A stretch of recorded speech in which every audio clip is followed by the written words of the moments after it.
كره المشركون.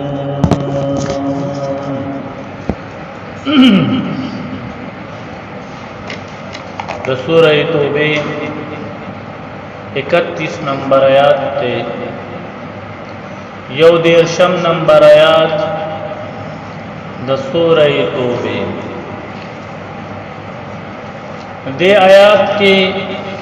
اللہ جل جلالہ د عیسایانو او د یهودیانو چې کوم قباحت ته هغه بیان ہے. اللہ جل جلالہ فرمائی اتخذوا احبارهم ورهبانهم اربابا من دون الله. احبار دا ویلیگی علماء تا، رهبان دا ویلیگی پیران تا، ارباب ویلیگی رب جمع دا رب تویلیگی. اللہ جل جلالہ فرمائی اتخذو دی جوڑ کڑیو احبارهم علماء خپل ورهبانهم او پیران خپل اربابا خدایان من دون الله علاوه د اللهنا سوا د اللهنا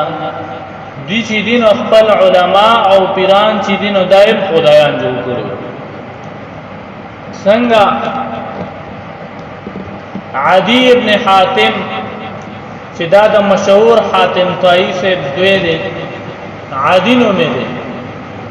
دا حاتم طائی چې دی دا د نبی علیه الصلاۃ والسلام د لږه زمانہ مخکې تیر شوی.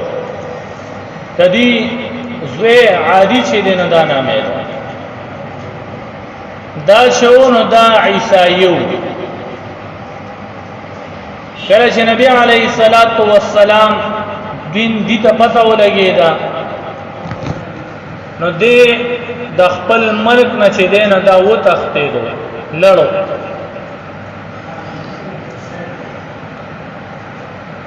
حالت شام ته لاړو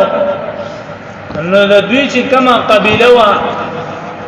نبی علیه الصلاۃ والسلام په لاس مبارک باندې ورغله. کومه قبیله وا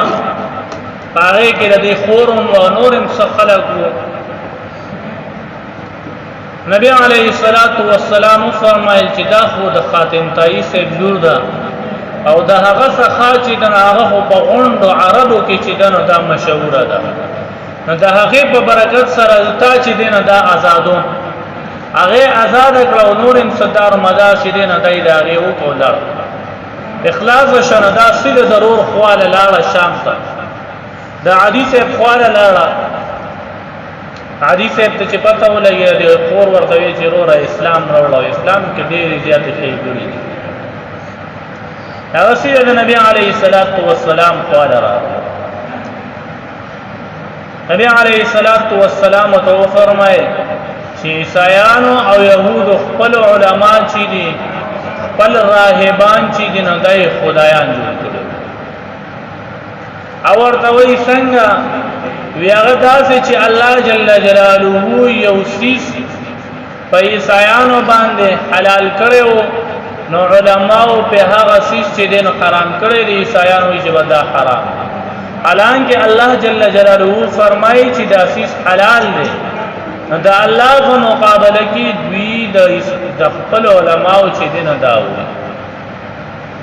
دا یو سیس الله جل جلاله به حرام کړو. د عیسایانو د يهود علماو بو تویل چې دا سیس چې دین دا حلال دی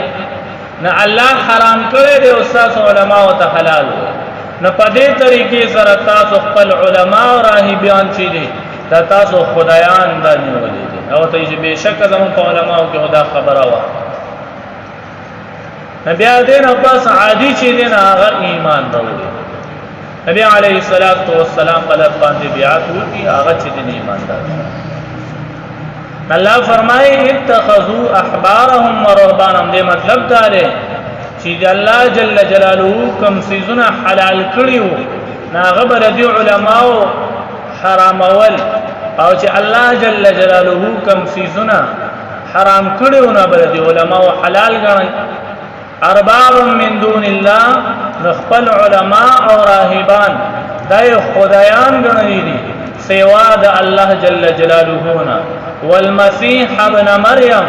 او مسیح چې د مریم دی دا عیسایان خپل خدای غني دي وما امروا الا ليعبدوا الها واحدا او دوی ته حکم نو کړی شوی مگر د دې خبره چې د عبادت کوي د یو الہ د یو الله جل جلاله عبادت وکړي د هغه نه علاوه د بل چا عبادت چې نه دا بنکه لا اله د عبادت لایق نشتا الا هو سوا د هغه نه سوا د یو الله نه د بل چا عبادت چې نه دا بنکه صرف د یو الله عبادت چې نه دا وکړي سبحانه الله جل جلاله پاک ته عما د هغه سنا یشرکون چې دی د الله سره شریک جوړوي الله د شریک نه منزه دی د الله څوک برابر نشي کېدی نه چې د الله څوک برابر نشي کېدی نه الله شریک ته محتاج هم نه دی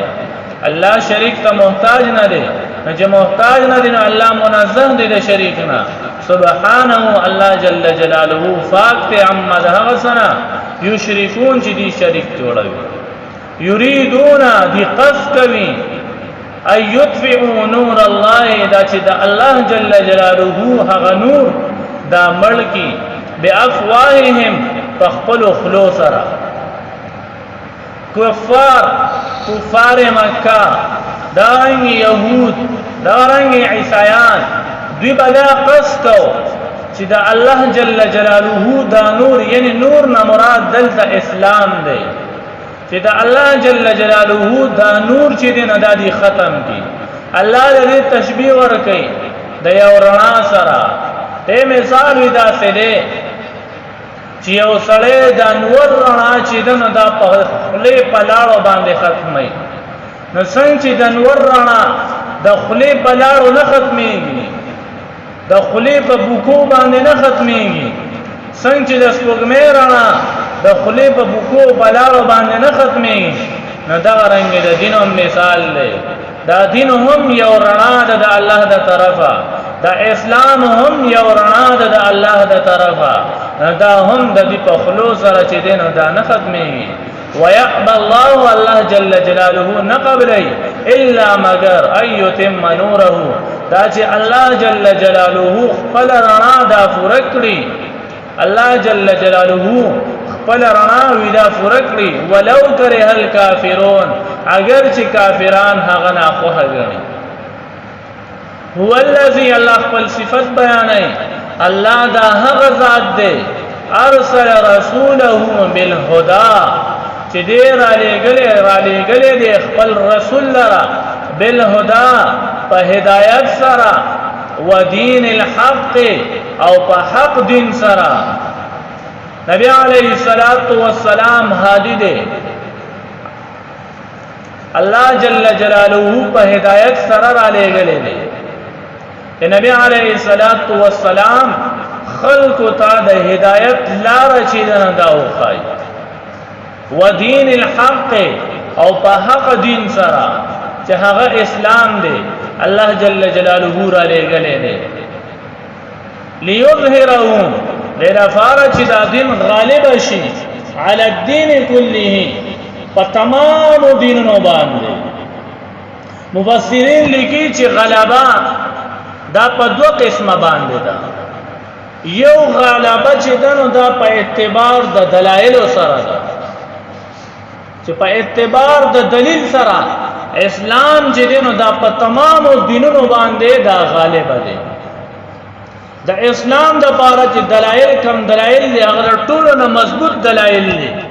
هیڅ یو دین داسې نشي راځي چې په اسلام باندې هغه ته غلبه ورکړي د یو دلیل نشته چې په هغه په اسلام باندې څوک غالب شي نو اسلام په دلایل سره په تمام دینونو باندې دا غالب دی او دا د نبی علیه الصلاۃ والسلام د رنبه وحین راواخلا تر د قیامت پورې با اسلام په دې معنی سره چې دین دا به غالب وي چې د قیامت د سبا پورې دا یو دلیل نشته چې په اسلام باندې غالب شي. دویمه معنی د غلبه هغه دستور ده په اعتبار د حکومت سره چې یره د دې حکومت دستور چې دی نه دا به غالب وي، د دې احکامات چې دی نه دا به رایج وي، یعنی هر ځای کې حکم چې دی نه دا به د قرآن چلی. مسلمانان چې دی نو دا به غالب وي په اعتبار د قوت سره، مسلمان دا به غالب وي په اعتبار د قوت سره، خو کچره دې په خپل دین باندې عمل کوي نو په اتباع په ابتدا کې کله چې نبی عليه الصلاة والسلام دا دین وروړو نو په هغه ټیم کې مسلمانان دا مغلوب او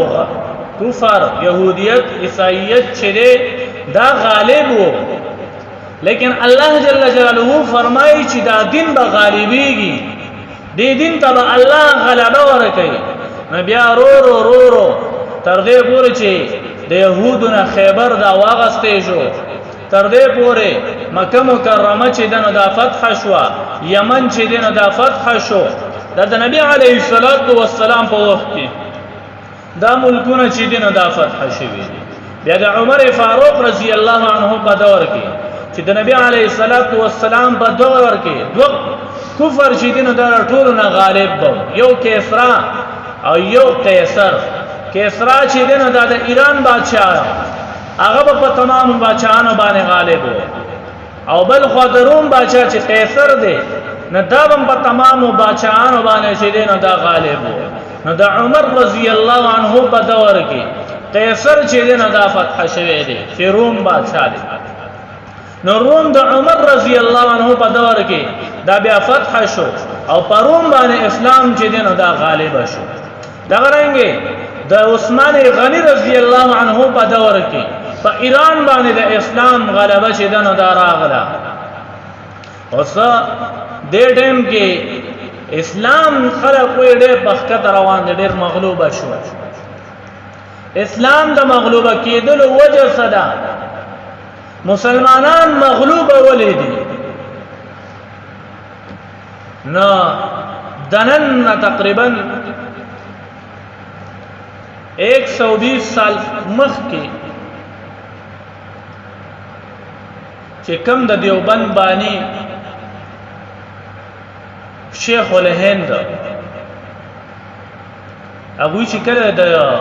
مالټا جیل ته بوتلو نو داس یخنی به حالت کې داس یخنی دا چې منفي 40 سنټیګریډ بوا، دومره یخنی بوا چې دا باقاعده د اوبو د پیپونه نه چې پدې کې بدننه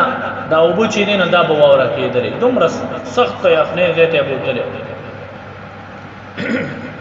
او دلې یو کمبل چې دینه دا ور ورکو چې هغه نیم شیدل یو زوړ کمبل ول ور کړو،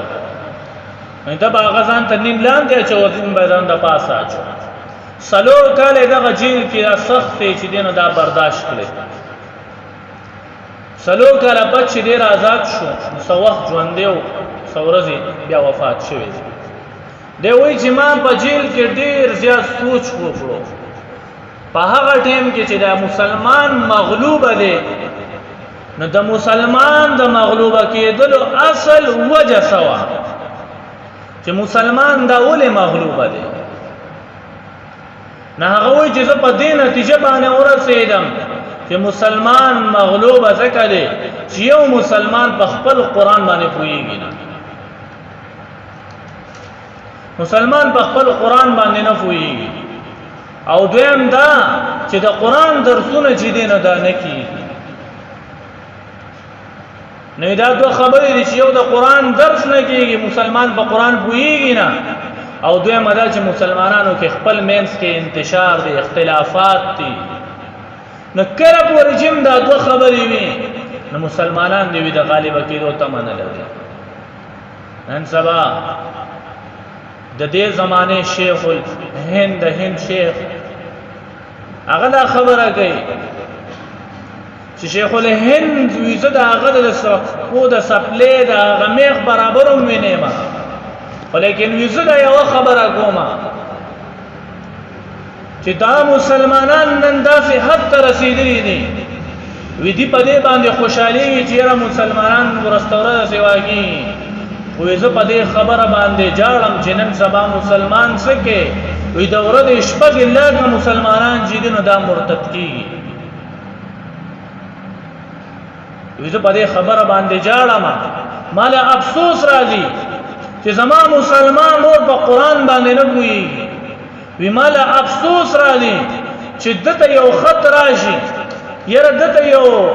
پارچه راغله چې تبه اوچت نو کارو لګي دی هغه پارچه په خلکو پسې ګرځي چې یره پکې په دې ټکی باندې نه پوهیږم چې په دې ځان پوهیږم هغه چې ځان یو میسج ته تراشي هغه میسج باندې وی دی پوهه شوی نه نو ویدل خوب نه وردی وی دا الله د طرف ته دومره غټ میسج راغلی دی دومره لوی قران د طرف راغلی دی وی ته دې په دې باندې د سره نه پوهیږي وی دی خپې غم مود شي چې زه خبره قران نه پوهیږم ناغه وی دا ګناه کبیره ده وی دا ګناه کبیره ده چې یو سړی په قران نه پوهیږي او ځانم به نه پوهیږي نو دا ګناه کبیره ده او نن سبا هر مسلمان چې دین په دې ګناه کبیره کې مبتلا دی وی هغه اگر لوی لوی ګیره وی ولې نه پرېږي وی خمرېدار ساده جامې ولې نه کړي خمرېدار لباس به کړی وي خمرېدار شرعي ګیره به پرېږي وي بیا وی دا اسلام یوازې ګیره کې نه چې تبا قران دی نه پوهیږي دا ګیره خو دې عیسایان د شیعاګان دا نن سبا د شیعاګان هم دا مونږ ته سیکان وایو سیکان هم دا زمونږ نه خیسته پټ کی چې دین دا واري دي خو هغه په قران نه پوهیږي مونږ هم نه پوهیږي مونږ وایي کې څه فرق دی نو دا قران د سیکان لپاره راغلی که مسلمان وي دا تر لپاره راغلی دی ستا پړه کې دومره دردم ناراضي د قران دومره خېګړم تنه کې چیرې ته په قران نه پوهیږي ته خبي غم ود شي ستا پړه کې دومره یره د الله نه ناراضي شي یره د الله کتاب دی په دې ځان پوهه کما نو ته کومه غاړه د ویزان ته مسلمان وي چې د الله په قران نه پوهیږي او خبي غم ود شي نو یو سړی په قران نه پوهیږي او بیا په ځانم نه پوهیږي نو دا په ګناه کبیره کې مبتلا دی یو سړی په نه پوهیږي خو قصد کوي چې زه په پوهه شم زه کینم د وورم نو دا دغه نه منزه دی دا دغه نه مبرر دی دا پدې کې ویدغه کسان مبتلا دي چې یو سړی نه پوهیږي او ځان نه پوهیږي دې کې دا خلق مبتلا دي نو الله فرمایي د دین دا غالب وي په ابتداء اسلام کې کله چې صحابه د قران مطابق ژوندۍ تیروله خپل منځ کې اتحاد وو نو تمام دین چې دینو دا په تمام کفر باندې دا غالب شو خو چې کله رو خپل منځ کې انتشار پیدا شو اختلافات پیدا شو اذانن سبا چې کوم اختلافات دین توبه خدای توبه دی خو دې زره د غټي مخنی نه چیرې موږ به غالب شو موږ نن سبا ذهني هر سړی مریض کړي دي هر سړی نن ذهني مریض دی د دین وسره د غم نشته د قران وسره د غم نشته دی دا غم چې دی دا په دې لکه وردن نه ګو دا دې ولته کوس کو د قران د زړه درد د قران د پرې خودو د درد یې نن سبا هر مسلمان قران ویل چې دین دا پرې خو دی په یو ول خدای او طرف ته هغه وینا یې پرې خو دی دا یره قران خلا وایي نو دا په مغلوبه کېږي نو بس کېږي الله فرمایي دین حق دا به غالب وي په تمام دینونو باندې خو تر څو پورې چې په دین حق باندې عمل هم کېږي نو مسلمانانو به عمل پرې خوري ولو کرہ المشرکون الله جل جلاله فرمایي اگر چې مشرکان نه خوخه غني خو دین اسلام دا الله جل جلاله به غلبه ورکړي الله دې عمل کولو